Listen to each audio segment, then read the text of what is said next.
The Republican Zone is brought to you by Drew Murray, a modern view from the Republican lens, covering local and national news, understanding that one size doesn't fit all when it comes to politics. The Republican Zone airs Wednesday from 1 to 2 p.m. and Saturday from 3 to 4 p.m.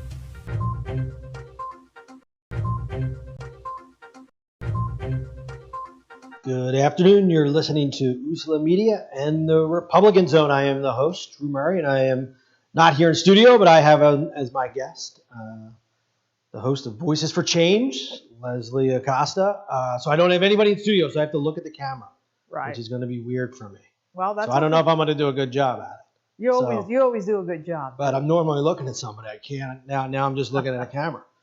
So we'll see how it goes. But we didn't even talk about what we were going to talk about today. Yeah. So I was thinking.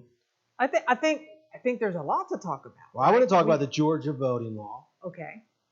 Kind of. Yeah, that's delve into that. Yeah.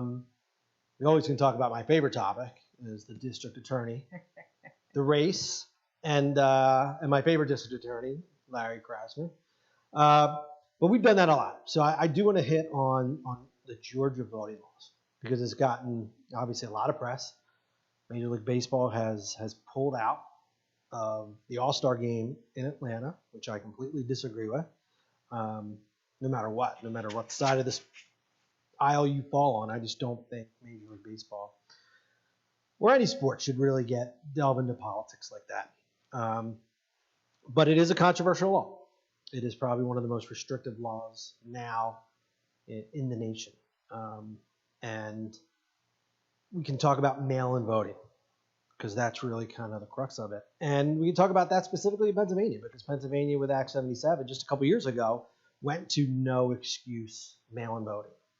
And when it was passed, was for it because I think anything that opens up voting and makes it easier and gets more people to vote, the better. But after watching what happened in the past couple of years, I don't think I'm there anymore. I don't know if I'm opposed to it, but yeah, I think there are a lot of issues with it. And maybe some are just perception, but there are a lot of people who think it's not secure. And I don't know what your thoughts are on Act 77. I thought, and it was a compromise. So for most people don't know that. It was a compromise. Basically, Republicans said no excuse mail-in voting is okay as long as basically what I call pull the lever politics were voting, I should say, is not permitted. Meaning, back in the day, my mom, who was a Democrat, God rest her soul, she would just vote for Democrats. She would go in, and there was a lever. You just pulled the lever, and you voted for she would vote for every Democrat who was on the ballot. And then even up until a couple years ago, you didn't pull a lever, you would just push one button. And you could vote for all Democrat, or you could vote for all Republicans. And the challenge for that as a Republican in the city of Philadelphia, most people don't even look at who was voting or who they're voting for. They just go in and say, I'm going to vote Democrat. They don't even look at the names. They didn't look down ballot and say, oh, this is Drew Murray, who lives in my community, who's a community leader, who has been involved, who I see out cleaning parks, out leading communities, the head of an RCO. They don't even realize that their neighbor is running because it is sometimes hard to get your name out as a Republican. So the compromise of Act 77 was to take away, straight party voting, but to permit mail-in voting. No excuse mail-in voting. You can always have an absentee ballot. But now there is basically for any reason, for any excuse, you can decide to do mail-in voting. And this was done prior to the pandemic. I think a lot of people think in Pennsylvania it was done because of COVID-19, but that's not true. Many states did do that, but in Pennsylvania, Act 77 was voted upon a year before COVID-19 was even known. I believe it was 2019, in the spring of 2019, that Act 77 was passed. So it allowed anyone who wanted to, for no reason, to request a mail-in ballot. And it sounds great. And I thought it was great. For a lot of people, it is tough to get to the polls on election day, whether because of their job or because they're elderly or maybe there's restricted access at a polling station. So it allowed people to vote prior to. But I think the pandemic itself taught us a lot, and it showed that there are a lot of issues with no excuse mail-in voting. Some of which were not for nefarious reasons. Some just by some people just didn't know and understand the law. For example, in New Jersey, even which did do no excuse mail-in voting because of the pandemic. Their problem, and I look at that at the state level, is they just mailed out ballots to every single person in the state who was registered to vote in the state of New Jersey. The problem with that is you have to assume, or you make an assumption, that the voter rolls are accurate. And voter rolls are not accurate. They're not accurate in Pennsylvania. They're not accurate in New Jersey. And the reason they're not accurate is because unless someone actively calls and contacts the Board of Elections, for example, in a county, then to say they moved, or if someone passes away, which would mean someone would have to contact the Board of Elections to know that person passes. There were a lot of people who lived in the state of New Jersey, who lived in a county, who had moved or had passed, who received ballots. And if a household, for example, someone's wife died six months earlier, that person would have received 2 ballots.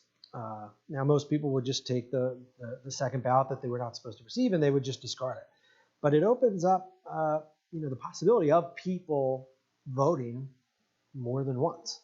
And it was a big problem. Maybe not in New Jersey, because I think everyone knew, from a presidential election standpoint, New Jersey was going to go Democrat. So from a national standpoint, it wasn't an issue. But in states like Pennsylvania, if something like that happened, and where the election was very close, people could point to that and say, that it makes people question the election. And we don't want people, any thought that there could be cheating. And I'm not, by no means am I saying that President Trump won the election and that it was stolen from him, because I don't believe it was. I think it was a fair election, but there are a lot of people who do not feel that it was a fair election. There are a lot of people who feel like it was stolen, and the reason for that was because, in many cases, because of mail-in balloting. Right. Because of the opportunity that there is to cheat. Maybe it didn't happen, but a lot of people think that it did. And I know in Philadelphia and in Pennsylvania, the voter rolls are not purged often enough. Yeah. Look, Drew, I agree with you. It lends itself for potential fraud, but I don't think it lends itself for massive fraud the way it was claimed in the presidential election. Where you even said prior in another show that you didn't believe that this election was stolen from Donald Trump. So yeah, it lends itself for some type of fraud. And in Philadelphia, the shenanigans that goes on. Philadelphia is just one city. Across this country, I don't think that massive fraud was committed in those particular states, which were a handful of states, to say that Donald Trump lost the election based on this mail-in ballots that was across the United States. We had to do something in the wake of the COVID-19. Mm-hmm. Something had to be done because of the pandemic. So we had to improvise somehow to ensure that people had the ability to vote in the wake of this pandemic that we were all faced with. And so, unfortunately, we had to find a creative way to get the vote out and allow people to vote in this presidential election. And I would agree with that. So then when you have a state like Georgia, who is now saying they're not taking away mail-in voting, they're saying you need an ID. You need ID, right? You need ID. Well, having an ID can disenfranchise people, right? Especially communities that are oppressed it can disenfranchise people. Now, there's two sides of the argument to that. Obviously, you have your position on that, and there's other people who have a position that it does suppresses the vote if we do the voter ID. I'm in the middle on this. Either it can go either way, but I think it does to a certain extent could suppress the vote. Yes. But we also need to know that our votes are secure. And those who do think or do question whether or not this election was fair, this past election, or even forget this past election, we need to make sure our future elections are fair and secure. If there are people who will state, that they have issue or they have fears that it is not secure, in my opinion, the world is full of compromises. We can't just, the pendulum just keeps swinging left, right. It's just, whoever's in power is kind of what happens. Yes. To me, the mail-in combined with an ID is a way to allow people to vote who may have a job that doesn't allow them to get to the polling station, or if maybe they're older. I realize that there are some people who don't have IDs, but I think the vast majority of people have IDs. And one way to eliminate that barrier would be to, if you drive, you have an ID. But if you don't have a driver's license, allow people to get an ID for free. Whatever it may be, called a pedestrian license. Right. And give them time. That is one thing about the Georgia law. It's immediate. So people who don't have IDs are going to be disenfranchised. So maybe you say, all right, this time in 2 years, this is the law. In 2 years, you have 2 years to get some sort of ID, and you will need that to vote, whether it's by mail or in person. To me, that's a compromise. And I look at Pennsylvania, and you're right, there's not widespread fraud. I don't think there was. I believe Al Schmidt that when he said, it's, you have people who think that there's a ton of fraud, and then you have people who think there's none. The answer is it's somewhere in the middle. But in a state like Pennsylvania, where it could have been even closer than it was, and Pennsylvania could have been the deciding state, I mean, a few thousand votes could have made or could make or break a president in a very close election in a state like Pennsylvania. Would you say that when Donald Trump won in 2016 by, what was it, 1% of the vote, 41,000 votes, was that fraud? Did he commit fraud by winning the state by 41,000 votes? No. Hillary Clinton didn't go there and said, there was fraud committed. There was no way you won the state by 1%. So the fact that Biden won Pennsylvania by what, 80,000 votes? Is that right, Drew? That's about right. I don't think there was fraud committed in Pennsylvania. And I don't think there is, but I thought it was going to be closer. Number one, I thought it was going to be, especially when the numbers came out of Philadelphia, and Trump's numbers had increased from when he won in 2016. Yeah, I thought it was going to be closer, and that was prior to Act 77. I think if you talk to anyone, most people will say that their fear of voter fraud has to do with mail-in voting, not in-person voting. So it's not an apples-to-apples comparison to compare 2016 to 2020 because we didn't have Act 77 yet. We had absentee voting, but we did not have mail-in voting. So we're going to take a quick break. You're listening to Usula Media and the Republican Zone.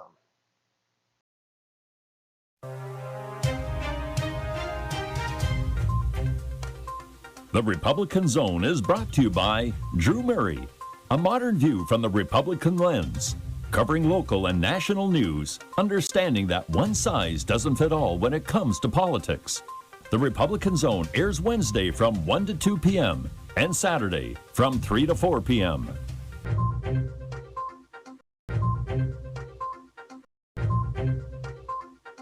Welcome back. You're listening to Usula Media and the Republican Zone. I am here with my guest / co-host, Leslie ACOSTA from Voices of Change, and we're talking about Georgia and the voter laws, and honestly Pennsylvania and voter laws. And again, I don't think there was widespread fraud, but I know there was fraud, and I don't even think most of it was done on purpose. I have a friend of mine who was a committee person, and I was speaking to her, and this was in the primary, and she said, I'm going around picking up ballots from all the people in my area, and that's illegal. That's called ballot harvesting. Was she doing it for nefarious reasons? Absolutely not. She thought she was helping, the people in her community, mostly probably honestly elderly people. But there's a very strict form. There's a strict the law states you have a form to fill out, and if you're picking up someone's ballot, then you have to fill out this form. I know she wasn't doing it, and I know committee people around the city were doing this. For the most part, was it nefarious? Absolutely not. They were just trying to do something nice, but it was illegal, and it is a slippery slope. When you start picking up ballots, especially from someone who's elderly, who might not be able to read their ballot, who might not be sure on how to fill the ballot out, especially since it was the first time they've ever done it. If that ballot is not filled out and it's not in what is called the envelope, I'll call it the naked envelope, it's a slippery slope, right? You walk in and they say, oh, I don't, this ballot question, I don't understand what it says, because none of us, half the people, if you're not in politics, you don't understand any of the ballot questions, because they're written in such a confusing language. Oh, how did you vote on this? Or I'm not sure. I don't even know who my state rep is. Who should I vote for? Well, I can't tell you to vote for, but I voted for this person. So it's a slippery slope when you start ballot harvesting, and it's a problem. The other problem that I see, and it's a bigger problem, is we don't purge our voter rolls often enough. I think we do it every 5 years. Yeah. And that's a big problem because, for example, let's say I move to Oregon. And I just leave. They don't purge. But they don't purge. But the other thing is, down at the commissioner's office, they're short staffed. So they need to hire more people to make the workload more evenly distributed and delegate it correctly, and effectively and efficiently.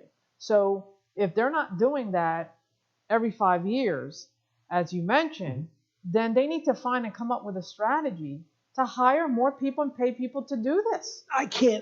To me, we have to have the technology to, honestly, in my opinion. Well, you need staff. You need the human but it should be element to do that, right? And if you don't have enough staff to go into a computer and eliminate and purge, then that becomes a problem, I would say. But if you're vote, understaffed. And let's say, and this might be too stringent, but let's say it's 3 consecutive elections. Your name should be purged. Yeah, but who does the purging? There has to be a human element of people, a staff specifically assigned to that department to do purging. And if that department is understaffed, like it always is, they don't have enough people, that becomes an issue with the purging and people staying on those files, which allows and gives the opportunity for people to go into a booth and say, hey, I'm such and such, even though you're living somewhere else, to come and vote for that person. Even people that are dead have voted in Philadelphia. Oh, absolutely. And that's why if you die, the Board of Elections is not, or the Commissioner's Office in Philadelphia is not going to know. Right. Or if you move, that's the problem. How many people move out of state? Let's say I moved to Oregon. If you don't contact the Commissioner's Office, if I don't contact the Commissioner's Office in Philadelphia, no one knows. They have no idea. Right. There are some states, I think we have some agreements with some states. I think if you move to New Jersey and you register in New Jersey, I think New Jersey notifies the county that you moved from. But in most cases, there are no agreements. And once you move, unless you call, which no one does. If you move, who's thinking? You might be thinking, I need to register when I go to my new county or my new state. But most people aren't thinking, I gotta make sure I call the county I moved from and tell them to remove my name. But I agree. But here's the other thing: after 2 years, if that file's been inactive, it should alert that it's inactive, and you should purge after 2 years. Not wait 5 years to purge. No, 5 years, and I think it might be more than 5 years. Yeah, I think 5 years might be what they're supposed to do. But I can't imagine we can't get the technology. You don't vote in 3 consecutive elections. That you're out. You're purged. But you need to make it very easy to re-register. Meaning, we try to have some sort of notification. That way, if you don't vote, then you must re-register. Registering is easy now for most people.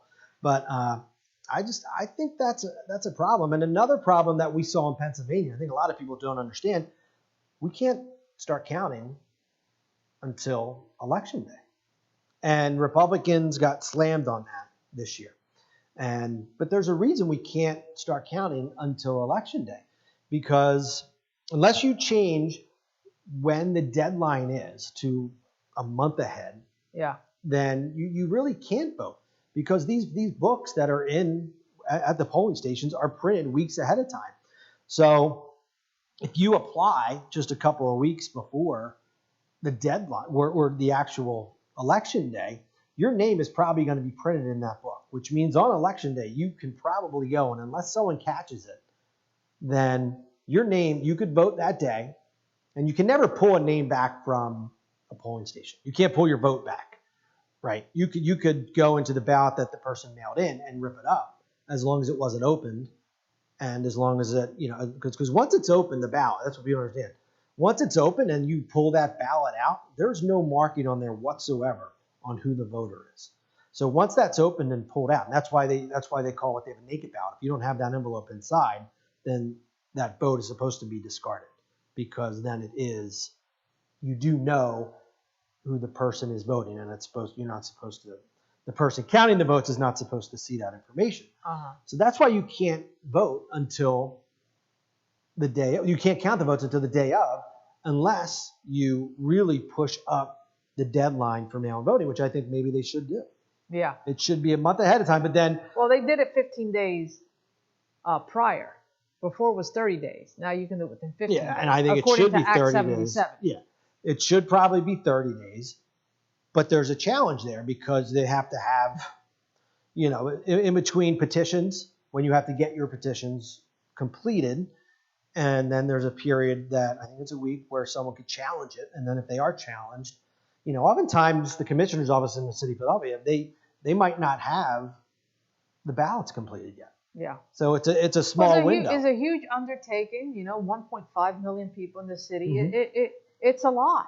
It's a huge undertaking, even for the commissioner's office, to manage and to control that. But again, you have to have the right staff and the right personnel. Those agencies have to be equipped, and they have to be fully staffed. And if you don't have those agencies fully staffed, you will lack in one area or another, and it potentially sets all this up for this issue of fraud and what we witness and see in especially here in Philadelphia, which is rampant. Look, we have to admit that there's a lot of maneuvering that goes on, especially when the party does endorse the candidate that they want to win. Yes, and honestly, it happens mostly in the primary. So we'll say that the Democrats normally cheat against other Democrats. Well, this is how it happens. The other thing is, Drew, that people don't know, and for people to understand, when you're endorsed by the party, whether it's by the Republican Party or by the Democratic Party, you have to pay into the party. The endorsement does not come in for free. No, it doesn't. They don't give you that endorsement just for free. You have to pay as a candidate. I think they have different levels. As a state rep, you have to pay $7,000 to get the endorsement. And that endorsement, what they'll do is print ballots, and then you become the person that they highlight in those ballots. And if they want to win that race, they highlight is that that on those ballots. $7,000 per ward? I think they do it per ward. 7,000? Well, in the Democratic Party. I'd like to know what the ward leaders are doing with $7,000. So not the ward leader, the Democratic Party. That's separate from what you have to pay the ward leader. So if the ward leader, they get $3,000. It all depends how many wards. Let's take as an example the 19th ward, 19 divisions. You get $3,000 from the party just to run that ward. That's in addition to the $7,000 that you have to pay the Democratic Party for that endorsement. That's in addition to what you have to pay for lunch and what you have to pay to ensure that you have the bodies out there to push that vote. So it's expensive to run a race. And each level, there's a different payout. For state rep, $7,000. I think for the Senate race is a little bit more.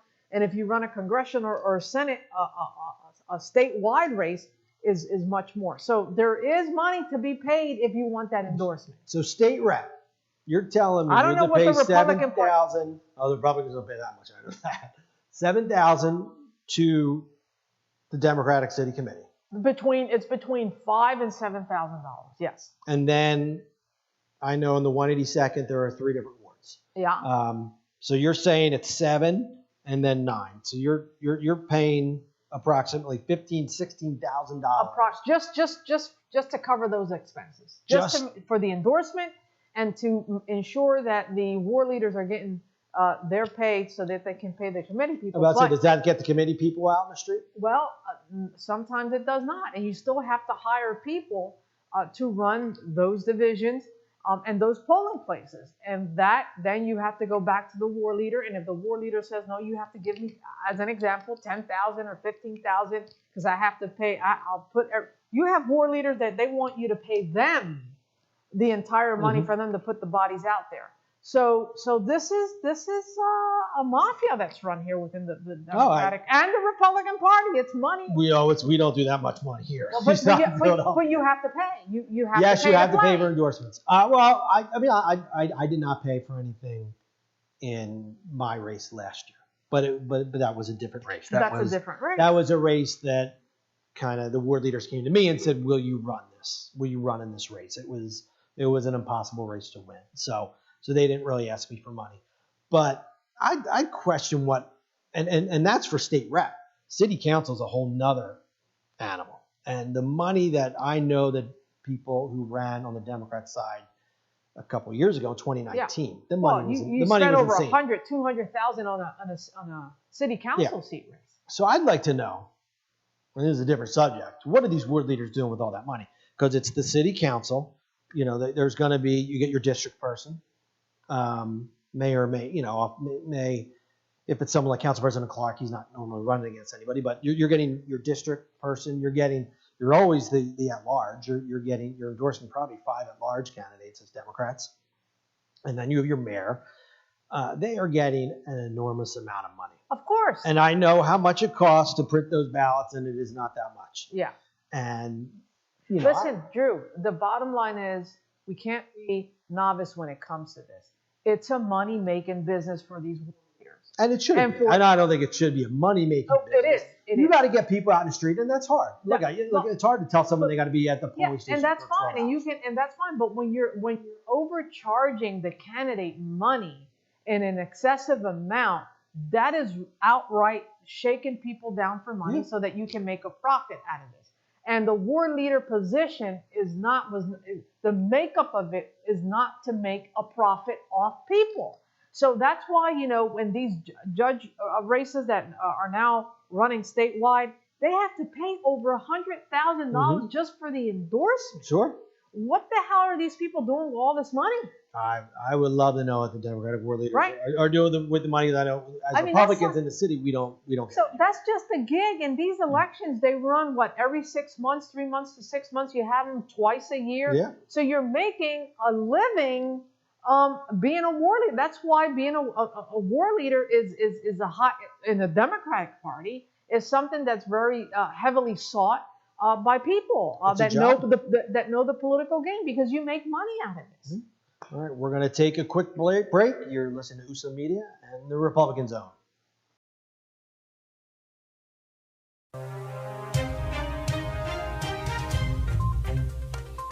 The Republican Zone is brought to you by Drew Murray, a modern view from the Republican lens, covering local and national news, understanding that one size doesn't fit all when it comes to politics.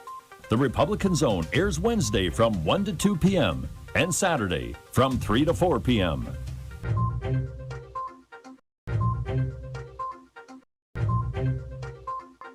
Welcome back. You're listening to USLA Media and the Republican Zone. I am the host, Drew Murray, and I am talking to my friend Leslie ACOSTA from Voices of Change. And we kind of got off topic, but it is very interesting to me. And I always wondered, ward leaders can probably this could be their full-time job.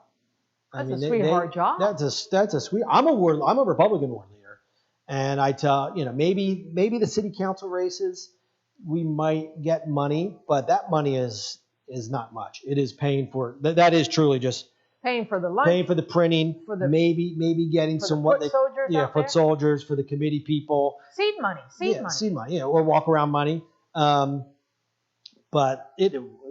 being a ward leader, you're not in the Republican Party in the city of Philadelphia. You're not making no money. You're not making any money. Yeah, you're making zero. No. War leaders, they make money off of this.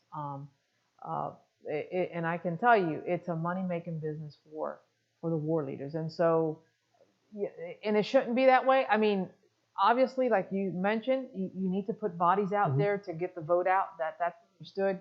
But when you have, for instance, you have committee people, and it shouldn't be this way. Also, judges of election also getting paid. That's double dipping, right? And so I don't think a committee person, I really believe a committee person should not be sitting at the table. Either I would as a agree. judge of election, or as a machine inspector, or as an interpreter. I think a committee person should not be sitting at those tables. I mean, that's another way of committing, I would say, or lending itself for fraud, when you have a committee person that can maneuver and control those machines and knows how to do it very well. This is how the war leaders, they control the committee people. I'm going to pay you X amount of money to get X amount of votes in that particular division. And so that's why fraud is so rampant, especially in the Democratic strongholds like North Central Philadelphia, the 7th Ward, the 19th Ward, the 43rd Ward. These are wards where it's prime for this type of fraud voting to be committed. And as you remember, Drew, I don't know if you remember this, a couple of years ago, 3 people from the 43rd Ward, or I think 2, were charged for committing fraud. I think when Lucinda Little ran for state rep for the 197, all this came about, where people were going into the booth illegally, assisting people, voting for people without having or processing the information correctly. When you go to the table, you're supposed to fill out paperwork. They were not doing that. They were going right into the booth and voting for people. Yes. So it lends itself to all of this stuff. And I don't know how you control this. I don't know how you can oversee and put a halt or a control on this massive fraud, which is in certain wards. I'm not going to say that it's in every ward, but I'm going to say that it occurs in particular wards, and I'll mention those wards. The 19th, the 43rd, and the 7th is rampant for that type of fraud. Well, and that's why you need canvassers. That's why you need people from both parties there to watch the voting. And you're right, there's, what are there, 1,300 polling locations in the city of Philadelphia during a normal 1,200 polling places. Take out COVID. That means, that's why people ask me, like, oh, how much money do you need to raise to win a race? I'm like, it's astronomical. And they don't understand, because if you're going to win a race, and let's say you're a Democrat or a Republican, you need people at every single one of those polling stations handing out your ballots, your bullet ballots, and telling people to vote for Drew Murray, for example. So that's 1,200 people, and that's what that's what the Democrats have. They have those committee people at every single location, which is why those endorsements are so important. You need those foot soldiers handing out your bullet ballots. So that is why it's so important. But because they do charge so much money, that's a barrier to entry for a lot of people to even get in the game. I think there were 50 people on the Democrat side who ran for city council 2 years ago. 40 of them didn't have a chance because they didn't have the money. And I don't think they understood that. They thought, I'm just going to go all these events. I don't have to pay anybody. Or you might have the money, not the endorsement of the party, like Larry Krasner, who did not get the endorsement of the party. They went with Carlos Vega. That tells you. Did they endorse Vega, or did they choose not to? No, they endorsed Vega. So that tells you, that the party is selective as to who they're going to play with. And I'm pretty sure they asked Larry Krasner for X amount of money, and he said no. No, I'm not going to let the party shake me down. And they didn't give him the endorsement. And I don't know how much money they're going to get from Carlos Vega, because Carlos Vega only, I would say, raised not even less than $200,000. And that's not enough to run a citywide race, especially district attorney's race. You have to have money to be able to compete, with money. And I don't think he has that kind of money to compete with Larry Krasner. No, He and, has and deep it's a problem. pockets. Larry Krasner has deep He's pockets. got deep pockets, and as much as I am not a fan of Larry Krasner, it shouldn't be a shakedown.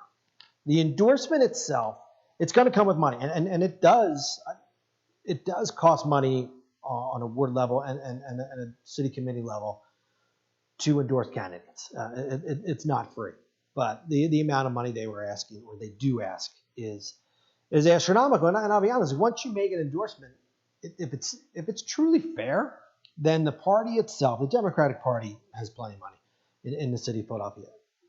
They should endorse based on who they think the best candidate is. It should not have to do with, is this person going to be able to give me $50,000, for example, in a city council race? Because I assume that's the level of money that you're going to need to do in city council. If not $100,000 just for the city committee, and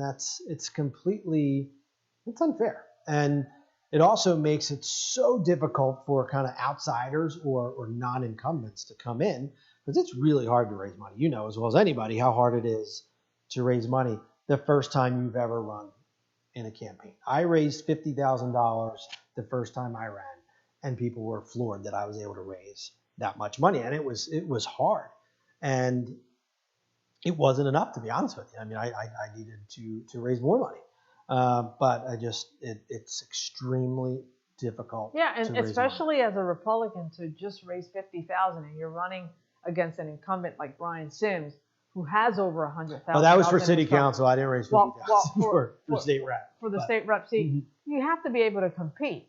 Yes. And Brian Sims, as you know, he also has deep donors that give him a lot of money. His coffin is pretty large. And he's like Larry Krasner. Most of that money comes from outside of the city, so right, outside of his district, I should say.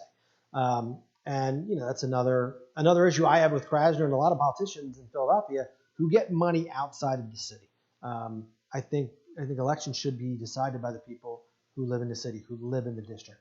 And people like Larry Krasner, the bulk of their money, and I don't know about Brian Sims, but the bulk of Larry Krasner's money comes from outside of the city of Philadelphia. And I just don't think that's right. And it's interesting. So I'm wondering if Carlos Vega a month ago, in my opinion, had no chance of winning. But I'm starting to think that it's going to be challenging for him because, as you alluded to before, raising money is so difficult. And if he only has a couple $100,000, that is not going to be enough. And Larry's going to start spending a lot of money very soon. But you're starting to see hints of Vega actually having a chance, which is odd in the city of Philadelphia because the city of Philadelphia loves incumbents. But you're seeing things like the city committee not endorsing Larry Krasner. Yeah, but that endorsement means nothing, and I'll tell you why. It means something because then you'll be on their official ballot of the Democratic City Committee. But it means nothing. A case with Maria Quinones, never got the endorsement of the party, has always run independently. She's a progressive thinker on her own, has raised her own money, does not need the party and nor the endorsement, and she's won over and over again. She's been there now. Can ward leaders endorse? If the city committee on a citywide race endorses a candidate, are you permitted within the Democratic Party to, at a ward, to endorse someone else? Yeah, you're not allowed to do it, but they do it. They do it. So there's instances where the party has endorsed one candidate and the ward leader goes with another candidate, or they take money from both. And this is how they play politics on election day. And the ward is more important. What? Say that again. On a ward level, the ward endorsement. Oh yeah, because you have the foot soldiers. Yeah. You have the committee people that you control, that you give money to, and I'm going to give you X amount of money, and this is who we want to push. They have 3 ballots. Normally, they run 3 ballots in the morning and the afternoon, then at 3 o'clock to push that candidate. And they also have the Democratic City Committee ballot. So what happened is, if a candidate is endorsed by the party and you're not endorsing as the ward leader that candidate, what you do is you take the ballot of the city committee, but then you cut that candidate. Come 3 o'clock, you're not pushing that candidate. You're pushing the candidate that you are endorsing, that the ward leader is endorsing. This is a game. This is a political game that's played in city politics, and it's horrible. It's horrible how this game is played.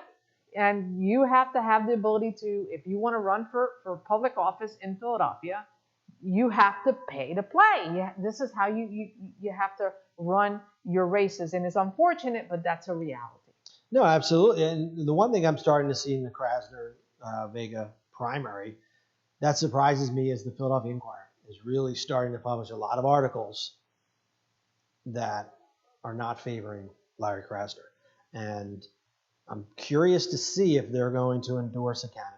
Did they ever publish an article about the debate we had here, Drew? I never. No, I didn't see anything, but I told you Chris Brennan did contact me. I'll have to look. Normally, I would notice it. I read the paper enough that I would notice it, but I don't think Chris did.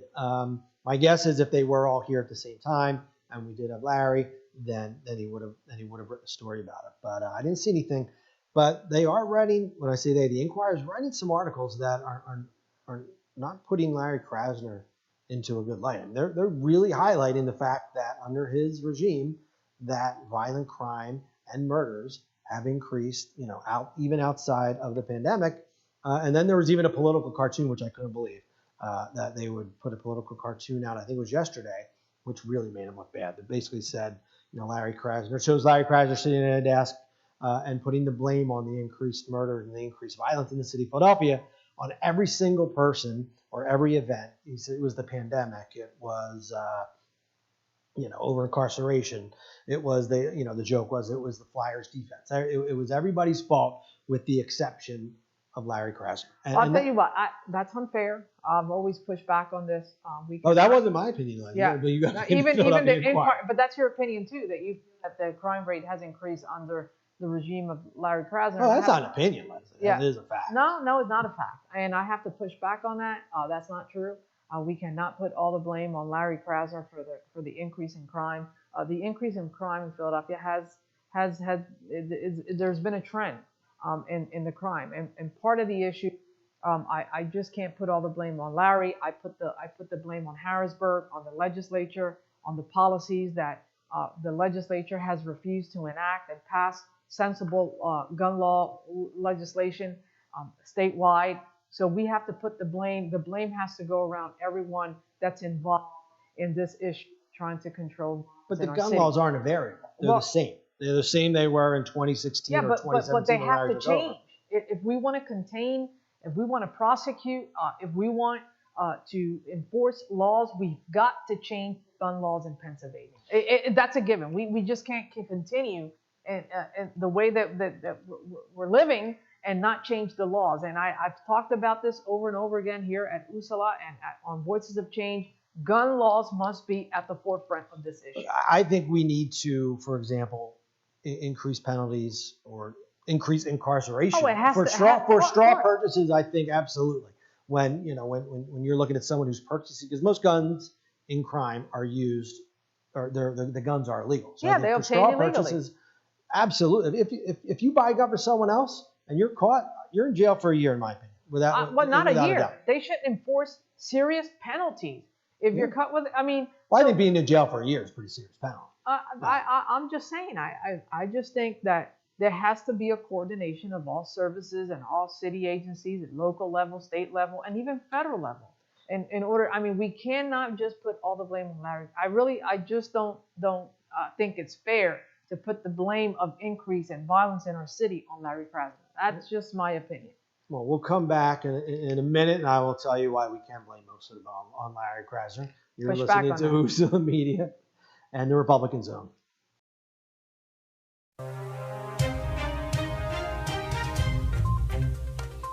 The Republican Zone is brought to you by Drew Murray, a modern view from the Republican lens, covering local and national news, understanding that one size doesn't fit all when it comes to politics.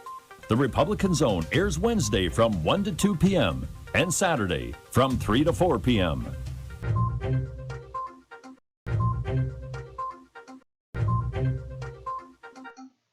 Welcome back. You're listening to USALA Media and the Republican Zone. I'm your host, Drew Murray, and I'm with my friend Leslie ACOSTA from Voices of Change. And we're talking about one of our favorite subjects, Larry Krasner. And, Leslie, as we were leaving, was telling me why we can't put everything on Larry Krasner, that the legislature in Harrisburg has to carry some of the blame. And I'm a moderate when it comes to guns. I'm a believer in the Second Amendment, but I don't own a gun. I don't even like firing a gun. I personally don't like guns, but I do believe in the Second Amendment. Do I think we need more, some common sense legislation? Absolutely.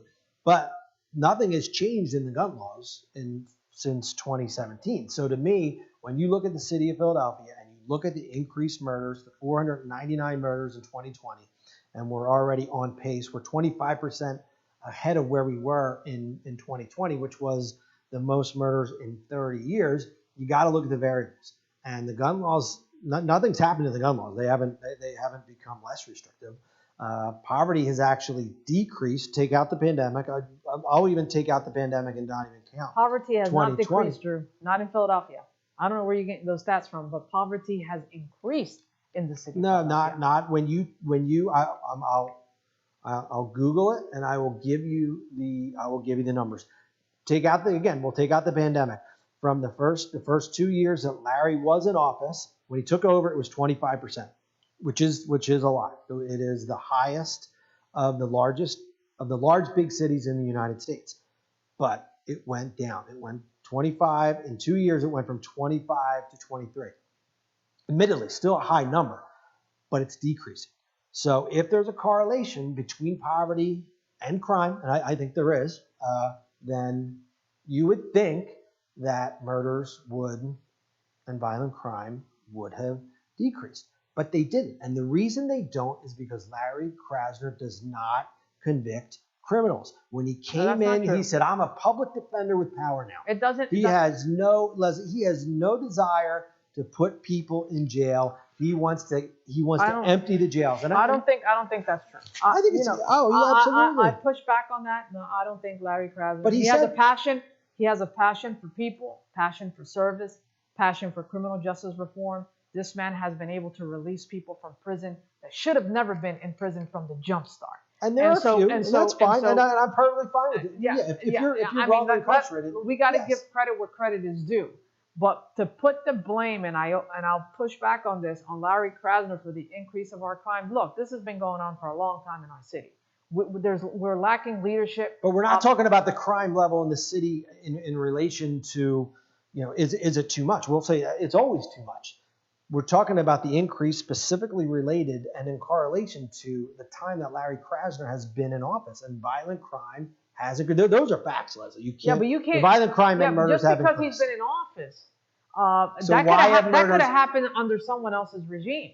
Unfortunately, it has happened under Larry Krasner, but you can't correlate. There's no stats related that we can say that since he's been in office, that the increase in crime in the city is correlated directly to Larry Krasner. Let's look at murders. The murders have increased. There's no stats. There's no scientific evidence of that. Okay, there's no scientific there evidence has to be a reason for it. The So what is the variable? The variable is that if you think Larry, if we're going to put Larry to the side, then there has to point loose gun laws. We have loose gun laws in Pennsylvania. But they haven't changed. But they have to change. They have remained constant. But they have to change. If you said to me, Drew, Harrisburg passed legislation 2 years ago that made it easier to get a gun in the city of Philadelphia, I'd say, they have all right, to Leslie, change, I'll give you Drew. that. But if it stayed steady, if it was constant, I disagree. then you can't use that as a variable. We've introduced 55 pieces of legislation in Harrisburg since 2016, and not one has been taken up in committee for a vote to get on the House floor. That tells you something. That tells you that Harrisburg does not have an appetite to pass any legislation to control and contain gun laws in Pennsylvania. And it affects cities like Philadelphia and Pittsburgh, which are the two main cities where you have black and brown people living and where you have the highest. And it is a challenge because the cities of Philadelphia and Pittsburgh are much different than central Pennsylvania. And I think that's why it is so challenging to get that legislation passed, because they're not looking and they're not seeing that violence. But I'm going back to the point, and we'll have to agree to disagree, but the gun laws haven't changed. It has not gotten easier in the past 3 years to get a gun. There's agreement across this country that we have to strengthen our gun laws. This is not only a Pennsylvania thing. This is a United States thing of all the shootings that have occurred throughout the United States. And there is consensus among the Republicans and the Democrats, the more moderate Republicans, that we have to strengthen our gun laws in the United States. And I agree 100%. And we have to do this. We can't continue to entertain this, discuss this over and over again, and not do something on the legislative front. That's why, we have to, hopefully flip seats from Republicans, conservative Republicans, to Democrats, because Republicans won't do it. Conservative Republicans will not take a vote on strengthening our gun laws in the United States. Pennsylvania is hard hit. You have cities like Chicago. You have cities like Pittsburgh, where violent crimes are committed, where crime is high and is up there. Florida, if you will. Let's talk about Florida. So something has to give here. And we cannot put the blame on Larry Krasner, solely on Larry Krasner, for the increase of crime in Philadelphia. Well, I'm just asking for another variable. That's the variable. The variable's got, well, we can't, I've already proven the fact that the gun laws haven't changed. Well, they haven't changed because the Republicans are refusing to do so. And there's been people, advocacy groups, and protests throughout this country. And there's a consensus that we have to strengthen these laws. They're not doing it. Then they have to be punished at the ballot box if Republicans don't come to the table to get a consensus done to pass gun laws in this country. I'm fine with passing some level of common sense gun laws. I'm fine with that. But when you have people like, I'll use Brian Sims as an example, and he comes in and I've been in the room when he said I would outlaw all guns. That Republicans who are pro 2A that's nonsense guys. talk. You can't outlaw all guns. Well, that's cynical talking. That's what people hear. That's why what you say is so dangerous. Not you, but why when politicians talk and they say things like that because they think they're in a safe space, and like in the city of Philadelphia, then that's what Republicans hear. I would pass common sense gun laws. I would be perfectly fine with that. I want to pass laws that are going to keep guns away from people who want to use them for nefarious reasons, who want to use them for crime, who want to use them to murder. I don't want to take it away from the guy or girl who wants to go shooting over the weekend, hunting over the weekend, I should say. All I can say is Brian Sims tells people what they want to hear. So he caters to the base what they want to hear. So if he's in a very progressive group, talking to a progressive group, he's going to tell them what they want to hear. If you move him to a conservative group, he's going to tell that conservative group what they want to hear. So, in public, he holds a certain posture, and in private, he holds another one. This is what politics is all about. At the end of the day, we have to be honest with the public square, and we have to be able to come together and have consensus, whether you're a Republican or whether you're a Democrat, whether you're a conservative, a progressive, or a moderate, that gun law legislation must be at the forefront of this conversation. There are compromises that we need to come to. I don't think it's a matter of voting out Republicans and voting in Democrats. If they refuse, like Harrisburg, they refuse to even take up a vote in committee, these people should not be in office. They should be punished at the ballot. I think we should always sit down and talk about it, just like the voter ID laws. We need to talk about a compromise, and we go back to Georgia. We'll kind of bring it full circle.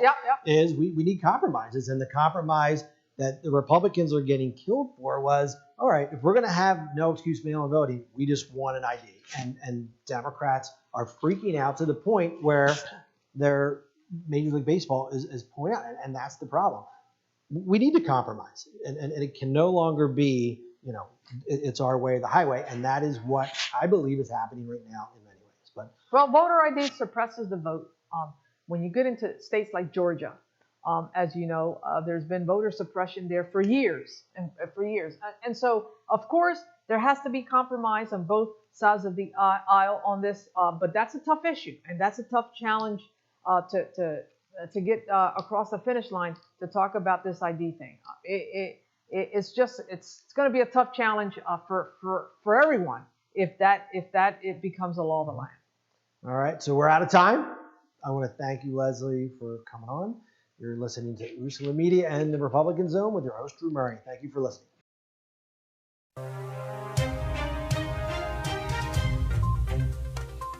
The Republican Zone is brought to you by Drew Murray, a modern view from the Republican lens, covering local and national news, understanding that one size doesn't fit all when it comes to politics.